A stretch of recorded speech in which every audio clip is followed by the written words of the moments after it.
ಬರೋಕ್ಕೆ 10 ಸ್ಟೆಪ್ಸ್ ಆಯ್ತಕ್ಕ. ಆ ಸ್ಟೆಪ್ಸ್ ನಾವು ಫ್ಲಾಶ್ ಬ್ಯಾಕ್ ಹೋದ್ರೆ 10 ವರ್ಷ ಹಿಡಿತು ನನಗೆ.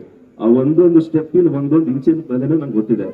ಕ್ಯಾಮ್ರಾ ಹಿಂದೆ ವರ್ಕ್ ಮಾಡಿ, ಟೆಕ್ನಿಷಿಯನ್ ಆಗಿ ವರ್ಕ್ ಮಾಡಿ, ಜೂನಿಯರ್ ಆರ್ಟಿಸ್ಟ್ ಆಗಿ ಮಾಡಿ, ಏನೇನ್ ಬೇಕು ಎಲ್ಲ ಕೆಲಸ ಮಾಡಿದ್ದೀನಿ. ಎಲ್ಲ ತೃಪ್ತಿಯಿಂದ, ಖುಷಿಯಿಂದ, ಸಮಾಧಾನದಿಂದ ಮಾಡಿದ್ದೀನಿ. ಸೊ ಇವತ್ತು ನಿಂತ್ಕೊಳ್ಳೋದಕ್ಕೆ ಇದ್ರ ಸಂಪೂರ್ಣ ಬೆಲೆ ನಂಗೆ ಗೊತ್ತಿದೆ.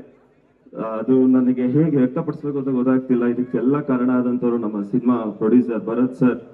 ಅಷ್ಟು ಜನ ಕೂತಿರೋ ಚೇರಿಂದ ಹಿಡಿದು ನಾನು ಇಟ್ಟಿರೋ ವೇದಿಕೆ ತನಕನೂ ಇದ್ರ ಹಿಂದೆ ಇರೋ ಶಕ್ತಿ, ಆ ವ್ಯಕ್ತಿ ಹೆಸರು ಭರತ್ ವಿಜೆ. ಸೊ ಅವ್ರಿಗೆ ಎಷ್ಟು ನಾನು ಆಭಾರಿ ಆಗಿದ್ರು ಸಾಲಲ್ಲ. ಒಂದ್ ಬ್ಯಾಗ್ ಹಾಕೊಂಡು ಬೆಂಗಳೂರಿಗೆ ಬಂದಿದ್ದು ನಾನು, ಏನೋ ಮಾಡ್ಕಿಸಿದ್ದೀನಿ ಅಂತ. ಓದಿದ್ದು BBM, ಏನೋ ಆಕ್ಟಿಂಗ್ ಕಡೆ. ಅದು ನನ್ನ ಡೆಸ್ಟಿನಿ ಕರ್ಕೊಂಡ್ಬಂದಿದ್ದು ನಾನು. ಅದು ಬಂದ್ಮೇಲೆ ನನಗೆ ಬಣ್ಣ ಹಚ್ಚಿ ನನಗೆ ಕೈ ಹಿಡಿದು ಕಲಾವಿದನಾಗಿ ಮಾಡಿದ್ದು ಬೆನಕ. ಅದಕ್ಕೂ ಮುಂಚೆ ಆಳ್ವಾಸ್ ಬರ್ತಿದ್ದೆ ನಾನು. ಒಂದ್ ಚಿಕ್ಕ ಇನ್ಸಿಡೆಂಟ್ ಹೇಳ್ತೀನಿ. ನಾನು ಆಳ್ವಾಸ್ ಫ್ರೆಂಡ್ಸ್ ಬಂದಿದ್ದಾರೆ ಇಲ್ಲಿ. ಆಳ್ವಾಸ್ ಒಂದು ಲೈನ್ ಡ್ಯಾನ್ಸ್ ಮಾಡ್ತಿದ್ದೆ ಅಕ್ಕ. ಆ ಲೈನ್ ಡ್ಯಾನ್ಸ್ ಫುಲ್ ಮುಖ ಎಲ್ಲ ಕವರ್ ಆಗಿರೋದು, ಇಷ್ಟೇ ಕಾಣತ್ ಕಾಲು. ನಾನು ಕಾಲನ್ನು ಯಾವಾಗ್ಲೂ ತೊಳ್ಕೊಂಡು ಹೋಗ್ತಿದ್ದೆ. ಅಂದ್ರೆ ಬೇರೆ ಊರಿಗೆ ಹೋದಾಗ ಪೋಸ್ಟರ್ ಹಾಕಿರೋರು ಎಲ್ಲ ಪರ್ಫಾರ್ಮೆನ್ಸ್, ಅದನ್ನ ಸಿಂಹದ ಮುಖ ಈ ಕಾಲ್ ನಂದು. ನನ್ಗೆ ಇಷ್ಟು ಕಾಲ್ ಸ್ಟೇಜ್ ಮೇಲೆ ಕಾಣುತ್ತೆ ಅನ್ನೋ ಕಾರಣಕ್ಕೆ ಐ ವಾಸ್ ಸೋ ಕಾನ್ಶಿಯಸ್. ನನ್ ಕಾಲ್ ಕಾಣುತ್ತಲ್ಲ ಸ್ಟೇಜ್ ಮೇಲೆ. ಇವತ್ತು ಇಷ್ಟು ದೊಡ್ಡ ಜನ, ಇಷ್ಟು ದೊಡ್ಡ ವೇದಿಕೆ, ಅನುಶ್ರೀ ಪಕ್ಕದಲ್ಲಿ ಇದ್ಬಿಟ್ಟು ನಾನು ಒಂದು ಹೀರೋ ಆಗಿ ಒಂದು ಸಿನಿಮಾದ ಬಗ್ಗೆ ಮಾತಾಡ್ತಿದ್ದೀನಿ ಅಂದ್ರೆ ಅದು ನನ್ನ ತಂದೆ ತಾಯಿ ಕೊಟ್ಟಂತ ನನಗೆ ಒಂದು ಭಿಕ್ಷೆ, ಅವ್ರು ಕಳ್ಸಂತ ಒಂದು ಕಲ್ಚರ್. ನನ್ನ ಇಡೀ 100 ಜನರು ಹುಟ್ಟಾಕಂತ ಕಲಾವಿದರ ಕುಟುಂಬ ನಮ್ದು. ನಮ್ ಚಿಕ್ಕಪ್ಪ ಶ್ರೀಧರ್ ಸಾಕರ್ ಸ್ಯಾಕ್ಸೋನ್ ಇದ್ದವ್ರಲ್ಲಿ ಕೂತಿದ್ದಾರೆ. ನಮ್ ತಂದೆ 100 ಜನ ಕಲಾವಿದರನ್ನ ಹುಟ್ಟಿಸಿ ವೇದಿಕೆ ಹಚ್ಚಿದವರು. ಇವತ್ತು ಅವ್ರ ನೊಟ್ಟಿಗಿಲ್ಲ, ಬಟ್ ಅಲ್ಲಿದ್ದಾರೆ. ಅಮ್ಮ ಬರ್ಬೇಕಿತ್ತು, ಕಾರಣಂತರ ಅಮ್ಮ ಬರಕ್ ಆಗಿಲ್ಲ. ಆದ್ರೂ ಏನ್ ಹೇಳ್ಲಿಕ್ಕೆ, ನನಗೆ ತುಂಬಾ ಮಾತಾಡ್ತಿದೆ. ಇನ್ನ ತುಂಬಾ ಮತ್ತೆ ಮತ್ತೆ ಬರ್ತೀನಿ, ಮಾತಾಡ್ತೀನಿ, ಮಾತುಗಳು ಬರ್ತಾ ಇಲ್ಲ. ತಾಳಿದವನು ಬಾಳಿ ಅಂತ ಅವಕಾಶ ಕೊಟ್ಟೆ ಕೊಡ್ತಾನೆ. ಎಲ್ಲರ ಮೇಲೂ ಆ ಲೈಟ್ ನ ಚೆಲ್ತಾನೆ. ಆ ಲೈಟ್ ಬೀರಿದಾಗ ಅಲ್ಲಿ ಪರ್ಫಾರ್ಮ್ ಮಾಡೋದಕ್ಕೆ ನಾವು ರೆಡಿ ಆಗಿರ್ಬೇಕು. ಸೊ ಆ ರೀತಿ ರೆಡಿಯಾಗಿ ಕಾಯ್ತಾ ಕೂತಿದ್ದಂತಹ ನಮ್ಮ ವಿಹಾನ್ ಅವರು ತಮ್ಮ ಎಂಟೈರ್ ಟ್ಯಾಲೆಂಟ್ ನ ಹಾಕಿ ಕೇಲಾದಲ್ಲಿ ಅವರು ಅದ್ಭುತವಾಗಿ ಆಕ್ಟ್ ಮಾಡಿದ್ದಾರೆ. ಸೊ ಈಗ ಈ ಕೇಲಾ ಚಿತ್ರದ ಬಗ್ಗೆ ಮಾತಾಡೋದಾದ್ರೆ ನಿಮ್ಮ ಪಾತ್ರದ ಬಗ್ಗೆ ಹೇಳಿ. ಇಲ್ಲಿ ಹಾಕಿದರೆ a night, a celebration, a storm called Kela ಅಂತ ಹೇಳಿ. ಸೊ ವಾಟ್ ಎಕ್ಸಾಕ್ಟ್ಲಿ ಕೇಲಾ ಅಂದ್ರೆ ಏನು? ಕೇಲಾ ಅಂದ್ರೆ ದ ಗೇಮ್. ನಮ್ ಸಿನಿಮಾ ಪ್ರಕಾರ ಹೇಳ್ಬೇಕಂದ್ರೆ Kela the game of love, the game of life.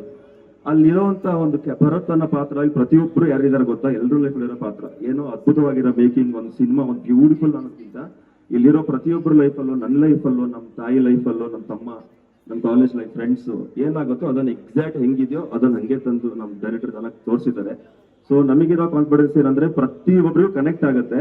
And Swati ಅಮ್ಮ ಅಂದ್ರೆ ಅಮ್ಮನೇ ಅವರು. ನಮ್ಮ ಅಮ್ಮನೂ ಹಂಗೆ ಇದ್ದಾರೆ ನೋಡಕ್ಕೆ. ಸ್ವಾತಿ ಅಮ್ಮನೊಟ್ಟಿಗೆ ಆಕ್ಟ್ ಮಾಡ್ತಾ ಎಲ್ಲೂ ಆಕ್ಟಿಂಗ್ ಅಂತ ಅನ್ಸ್ಲಿಲ್ಲ ಯಾವತ್ತು. ಸೊ ಅದು ಸಾಕ್ಷಾತ್ ತಾಯಿನೇ ಸ್ವಾತಿ ಅಮ್ಮನವರು. ಅವ್ರ ಪುಣ್ಯ ಅವರೊಟ್ಟಿಗೆ ಮಾಡಿದ್ದು. ಸಿನಿಮಾದ ಬಗ್ಗೆ ಹೇಳ್ಬೇಕು ಅಂದ್ರೆ ಎಲ್ಲೂ ನಾವು ಅದನ್ನ ಒಂದು ಟ್ರ್ಯಾಕ್ ತಪ್ಪದೇ ಇರೋ ತರ ಇವಾಗಿನ ಏನ್ ಫೇಸ್ ಮಾಡ್ತಿದೀವಿ ನಾವು, ಎಲ್ರೂ ಲೈಫಲ್ಲಿ ಏನ್ ನಡೆಯುತ್ತೆ ನಾರ್ಮಲ್ ಆಗಿ, ಅದನ್ನ ಒಂದು ಚಿಕ್ಕ ಚಿಕ್ಕ ಡೈವರ್ಷನ್ಗಳು ಲೈಫ್ ಎಲ್ಲ ಹೊಟ್ಟೋಗ್ಬಿಡುತ್ತೆ. Small corrections bring back to the success. So ಸಕ್ಸಸ್ಗೆ ಹೇಗೆ ನಮ್ಮ ಲೈಫ್ನ ಕರೆಕ್ಟ್ ಮಾಡ್ಕೋಬೇಕು, ಏನೇನು ತಪ್ಪು ಮಾಡಿರ್ತೀವಿ. ಸೊ ಅದನ್ನ ಸಿನಿಮಾದಲ್ಲಿ ತುಂಬಾ ಚೆನ್ನಾಗಿ ತೋರಿಸಿದ್ದಾರೆ. ಬ್ಯೂಟಿಫುಲ್ ಆಗಿ 4 ಸಾಂಗ್ ಇದೆ. 4 ಸಾಂಗ್ ತುಂಬಾ ಚೆನ್ನಾಗಿ ರೆಸ್ಪಾನ್ಸ್ ಬರ್ತಿದೆ. ಅದ್ರಲ್ಲಿ ಇನ್ನೊಂದು ಖುಷಿ, ನನ್ನ best dearest friend Darshan Narayan ನನ್ನ ಸಿನಿಮಾದಲ್ಲಿ ಹಾಡಿದ್ದಾನೆ. That's a very best moment for me. So ಇಬ್ರು ಒಟ್ಟಿಗೆ ಸೈಕಲ್ ಹೊಡೆದಂತವ್ರು, ಇಬ್ರು ಬೆನಕ ತಂಡದವರೇ. ಸೊ ಬೆನಕ ತಂಡದ ಪ್ರತಿಭೆಗಳು. Thank you Benaka, thank you Nagabharana sir for. ಅಂದ್ರೆ ನಾನು ಹೇಳ್ತಿದ್ದೆ, ನನ್ನಂತ 1000 ಜನ ಕಲಾವಿದ್ರು ಏನೋ ಮಾಡ್ಬೇಕು ಅಂತ ಬರ್ತಾರೆ ಇಂಡಸ್ಟ್ರಿಗೆ, ಬಟ್ ರೂಟ್ ಸಿಗಲ್ಲ. ಅಂತದಲ್ಲಿ ನಮ್ಮನ್ನ ಕೈ ಹಿಡಿದು ಎತ್ತಿ ನಿಲ್ಸಿ ಏನೋ ಒಂದು ಮಾಡ್ಬೋದು, ನೀನ್ ಹೋಗು ಅನ್ನೋದಕ್ಕೆ ಕಾರಣ ನಾಗಭರಣ ಸರ್. ಅವ್ರು ಲೆಜೆಂಡ್ ಹಿಮ್ಸೆಲ್ಫ್. ಬಟ್ ಯಾವತ್ತೂ ಲೆಜೆಂಡ್ ಮಾತ್ರ ಕಾಣಿಸ್ಲಿಲ್ಲ ಅವರು. ಅಷ್ಟು ಹಂಬಲ್ ಆಗಿ, ಪ್ರೀತಿಯಾಗಿ, ಮಕ್ಕಳು ತರ ಸಾಕಿ ಒಬ್ಬೊಬ್ಬರನ್ನೇ ಬಿಡ್ತಾರೆ ಹೋಗಿ ಏನೋ ಮಾಡಿ ಜೀವನದಲ್ಲಿ ಅಂತ. So we are grateful for Benaka for ever. Super. Vihaan, ನೀವು ಹೀರೋ ಆಗ್ಬೇಕು ಅಂತ ನಿಮ್ಮನ್ನ ಇನ್ಸ್ಪೈರ್ ಮಾಡಿದಂತ ಹೀರೋ ನಿಜವಾಗ್ಲೂ ಹೇಳ್ಬೇಕಂದ್ರೆ ದರ್ಶನ್ ಸರ್. ನಮ್ಮ ಧೀಮಾ ದರ್ಶನ್ ಸರ್. ಅದು ಯಾಕೆ ಅಂದ್ರೆ ನಾನು ಚಿಕ್ಕ ವಯಸ್ಸಿಂದನೂ ಸ್ವಲ್ಪ ಹಾಗೆ ಸಣ್ಣ ಹ್ಯಾಂಡ್ಸಮ್ ಹೀರೋ ಹೀರೋ ಹೀರೋ ಅನ್ನೋರು. ಸೊ ನಾವೊಂದು ಹೈಸ್ಕೂಲ್ ಹೋಗೋ ಟೈಮಲ್ಲಿ ದರ್ಶನ್ ಸರ್ದಲ್ಲ super blockbuster sir. Darshan ತರ ಬಂದ ನೋಡು, ದರ್ಶನ್ ತರ ಆಡ್ತಾರೆ ನೋಡು ಅನ್ನೋರು. ಸೊ ಅದೊಂಥರ ನೋಡಿ ನೋಡಿ ನೋಡಿ ನೋಡಿ ಗೊತ್ತಿಲ್ದೇನೋ we came back to the same industry, God's grace. Lovely. So Darshan sir ಅವರು ಇವರ ನೆಚ್ಚಿನ ಹೀರೋ. ಸೊ ಇವರು ಹೀರೋ ಆಗ್ಬೇಕಂತ ಇನ್ಸ್ಪೈರ್ ಮಾಡಿದಂತ ಹೀರೋ ನಮ್ಮ ಸೆಲೆಬ್ರಿಟಿಗಳ ಸೆಲೆಬ್ರಿಟಿ ಡಿ ಬಾಸ್ ದರ್ಶನ್ ಸರ್ಗೆ ಬರಲಿ ದೊಡ್ಡ ಚಪ್ಪಾಳೆ. ಅಂಡ್ ಐ ಆಮ್ ಶ್ಯೂರ್ ಅವರ ಬೆಸ್ಟ್ ವಿಶಸ್, ಅವರ ಬ್ಲೆಸ್ಸಿಂಗ್ಸ್ ನಿಮ್ ಜೊತೆ ಇದ್ದೇ ಇರುತ್ತೆ. ಸೊ ಈಗ ನೀವ್ ಇಲ್ಲಿದ್ದೀರಾ, ಸಿನಿಮಾ ಬಗ್ಗೆ ಮಾತಾಡ್ಬೇಕು, ಬಟ್ ನನಗೇನೋ ಹೀರೋ ಇಲ್ಲಿತ್ತು ಖೇಲ ಬಗ್ಗೆ ಮಾತಾಡ್ತಾ ಇದ್ರು ಕೂಡ ಅಖೇಲ ಆಗಿ ನಿಂತಿದ್ದಾರೆ ಅಂತ ಅನ್ಸ್ತಾ ಇದೆ. ಸೊ ನಿಮ್ಮ ಪಕ್ಕದಲ್ಲಿ ನಾಯಕಿನ ಕರೆದಂದ್ರೆ ಅದೊಂದು ಕಂಪ್ಲೀಟ್ನೆಸ್ ಬರುತ್ತೆ, ಒಂದು ಕಳೆ ಬರುತ್ತೆ ಕಳೆ ಬರುತ್ತೆ. ಗಂಡ್ ಮಕ್ಳು ಮುಖನ ಎಷ್ಟು ನೋಡ್ತಾರೆ, ಅನುಶ್ರೀ ಒಬ್ಬರೇ ಮ್ಯಾನೇಜ್ ಮಾಡ್ಬೇಕು.